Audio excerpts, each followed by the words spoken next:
Alors c'est pas toujours évident de voir ce que ça va donner, le positionnement de cette balise de numérotation, quand on travaille uniquement dans le gabarit. Donc ce qu'il faut faire, c'est aller voir sur les pages, aller double-cliquer sur les pages et aller voir ce que ça donne sur les pages. En affichage aperçu peut-être. Voilà. Et puis vous revenez, pour repositionner, vous revenez dans le gabarit A. Quelqu'un d'autre a une autre solution? Pour positionner correctement le rectangle, pour que visuellement ça donne bien sur les pages. Donc, modifier la position du rectangle, allez voir sur la page en double-cliquant sur elle.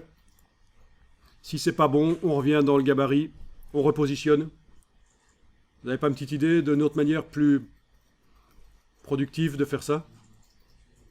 Le travail en plusieurs fenêtres, c'est super important, qu'on soit dans InDesign, Illustrator ou Photoshop, travailler sur plusieurs fenêtres qui montrent le même document, c'est vraiment super intéressant. Dans ce cas-ci, je vais pouvoir avoir dans une fenêtre le gabarit A, positionner comme je veux les éléments du gabarit A et voir directement dans la fenêtre d'à côté ce que ça donne dans le document. Et pour ça, il faut faire une nouvelle fenêtre. N'allez pas trop vite. Donc, il y a menu fenêtre, disposition, nouvelle fenêtre. Dans InDesign, à la place de faire une deuxième fenêtre sur le même document, il y a quelque chose qui s'appelle fractionner la fenêtre, qui peut être utile aussi. À un certain moment, j'ai pu remarquer que ça fait planter InDesign. Ça faisait planter InDesign, donc je vais tenter ici, et si ça ne marche pas, de toute façon, c'est pas grave, j'ai enregistré mes documents. Donc on va plutôt utiliser cette option-là, puisqu'elle est là dans InDesign. Fractionner la fenêtre, on va avoir une seule fenêtre, mais coupée en deux.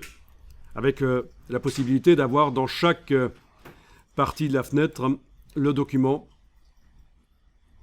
avec des pages différentes. Donc voyons un peu, avec des pages différentes.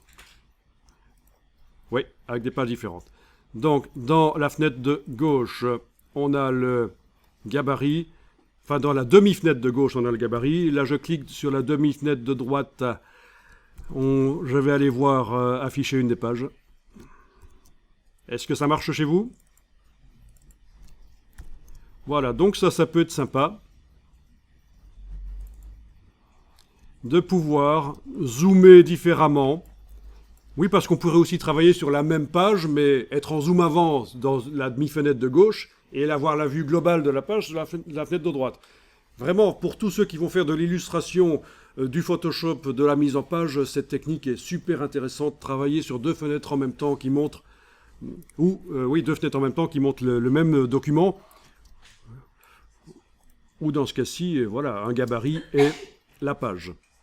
Voilà, et vous voyez que si vous déplacez le bloc là, vous arrivez à voir ce que ça donne tout de suite sur la page d'à côté.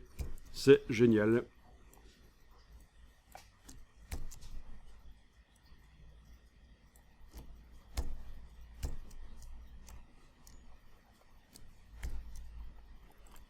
Bien.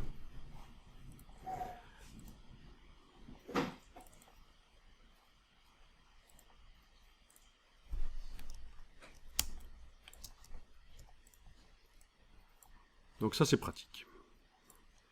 Ok, après, ce genre de choses, le positionnement de la numérotation, il n'y a pas vraiment de règles.